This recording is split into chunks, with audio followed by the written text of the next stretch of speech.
Yo guys, what's going on? We're back. Sorry I haven't been posting for a couple days. I had just some stuff going on in my personal life, but that it is what it is. We're going to be talking about the quarterfinals and all the results in this video. Again, I've taken some notes. I didn't really watch some of these games. I watched most of the highlights. I'm just here to give you my opinion on these games from what I've seen in the highlights. First game I want to talk about is Chelsea versus Palmeiras. This game was kind of boring.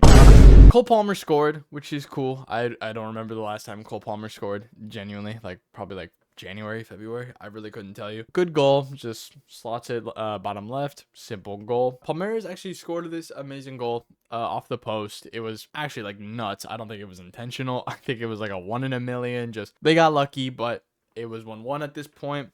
And then in one of the worst own goals I've seen, just a really sloppy, this game was exactly what I thought it was gonna be. I didn't think it was gonna be too hype. I don't think Chelsea's that strong of a side. Palmeiras, same thing. I don't think either of these teams are gonna win the Club World Cup, but regardless, Chelsea is through, Palmeiras is out, and that was that game. It really wasn't anything that crazy, to be honest. Fluminense versus Al Hilal. So that one I actually predicted that Al Hilal would win because they had the better offensive side. Obviously that didn't happen. Fluminense are through to the semifinals. I gotta say, I was impressed with Al Hilal's attack. Honestly, I think that they had quite a few chances that were really, really close. Fluminense's defense is just so organized and so strong, and we keep seeing it week after week. It's hard to bet against them, honestly. I thought Al Hilal could crack them. They almost did. They almost got a penalty at one point. It gets overturned by VAR. The goals were actually pretty good as well. They played better than Al Hilal, which is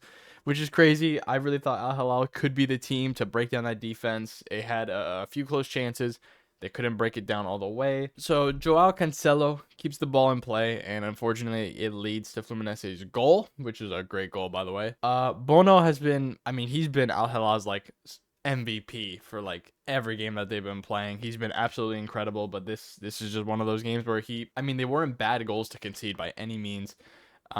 Definitely not an embarrassing performance for Bono at all. Al Hilal actually equalized in the 50th minute, making it 1-1, and that got really interesting. But then obviously it was, I think around the 70th minute that Fluminense tied it. They scored the 2-1 scoreline goal, and that was really it. They advanced through. They have knocked out Al Hilal, which, by the way, if I was Al Hilal and I beat Manchester City and Real Madrid throughout the tournament just to lose to Fluminense, I'm not saying Fluminense is bad, but compared to the star power and the name recognition, I would be fuming.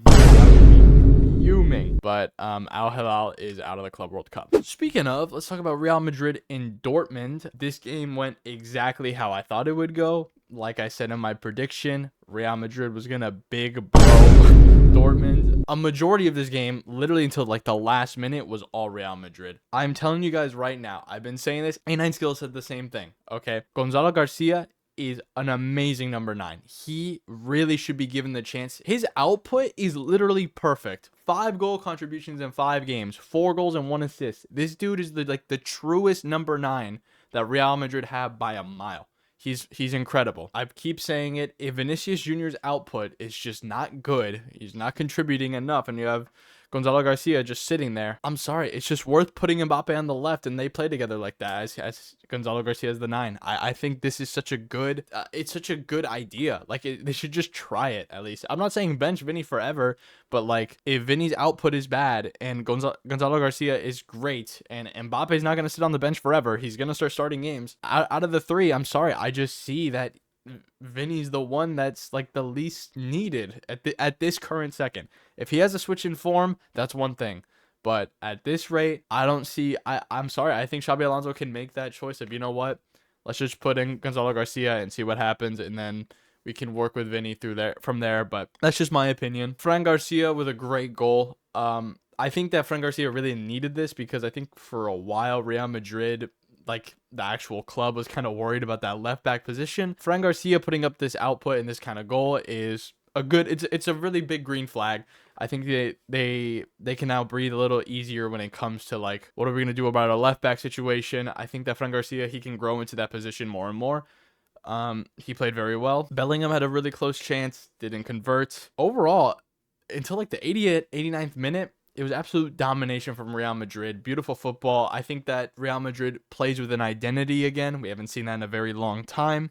This is no longer cross and pray, cross and pray Ancelotti ball. This is actually Xabi Alonso tactics finally showing, and I think they're playing very, very well with the 3-back system. Trent Alexander-Arnold and Fran Garcia as the fullbacks. Perfect system, honestly. So let's talk about like the last few minutes of the game. Mbappe scores an incredible incredible bicycle kick. Dortmund also get a goal back, so it was like 3-1 at this point. I think I got it reversed, but I think Dortmund scored first, and then Mbappe gets the bicycle kick scored. Then it's 3-1, and then all of a sudden Dean Housen just pulls down a player. It gets a straight red. At that point, I don't understand what the player was thinking. I don't know what Dean was thinking.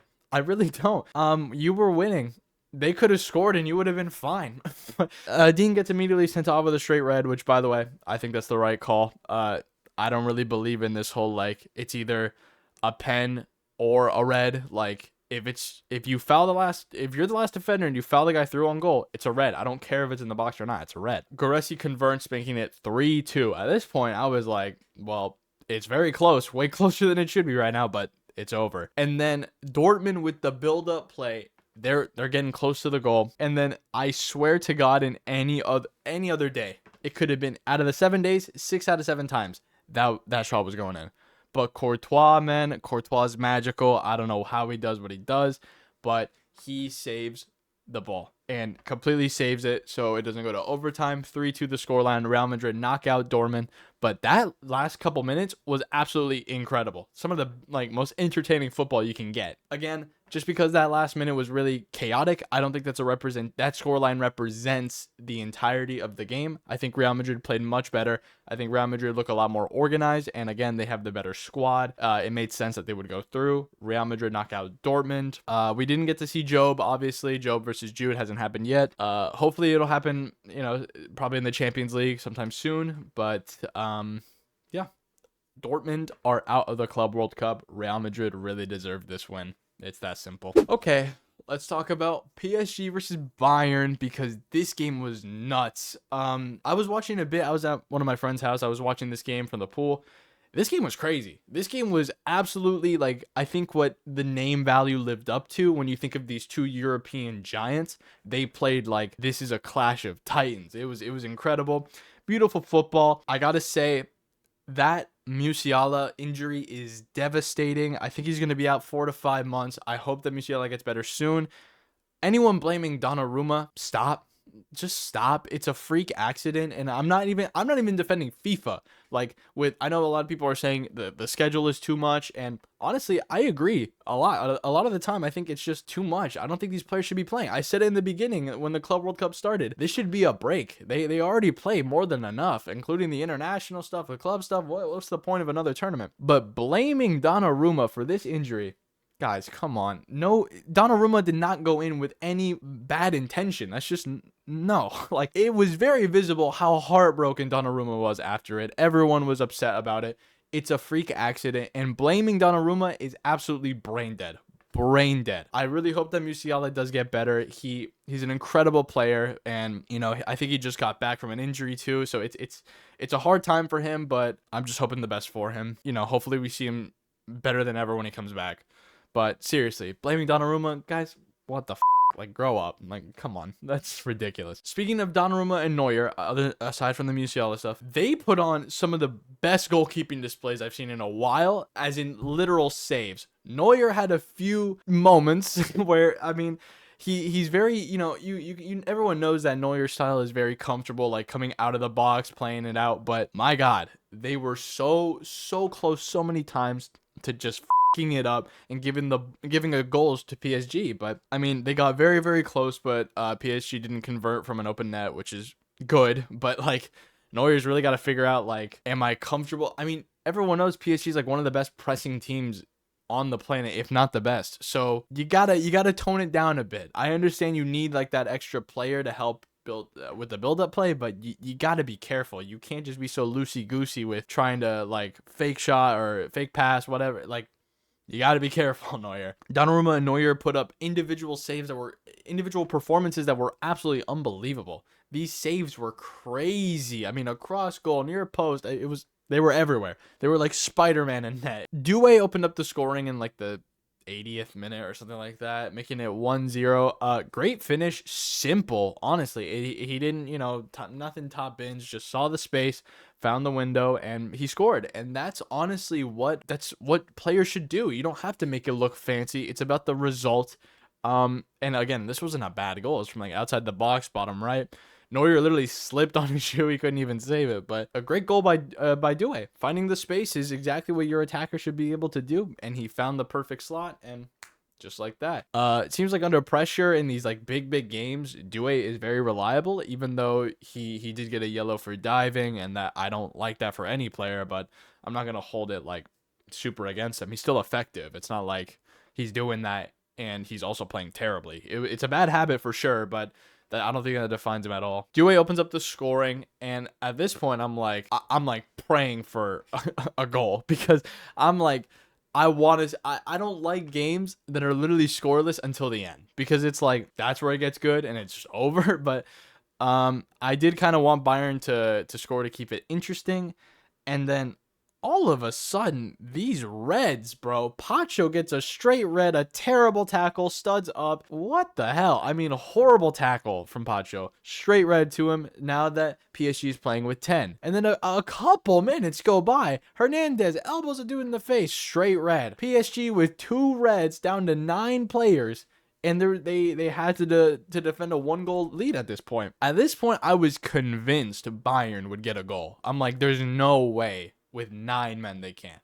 Well, I just don't know ball. I just don't know ball. Somehow, with 9 men, Vitinha and Dembele, they go on the attack. I mean, how I do not understand Bayern. How can you be outnumbered by a team with 9 dudes on the attack? That goal from Dembele. I mean, he almost scored first, but it hits the crossbar. It wasn't terribly off, but just a simple pass back to Dembele. He converts, makes it 2-0. 2 red cards, and they make it 2-0, sealing it. PSG knock out Bayern.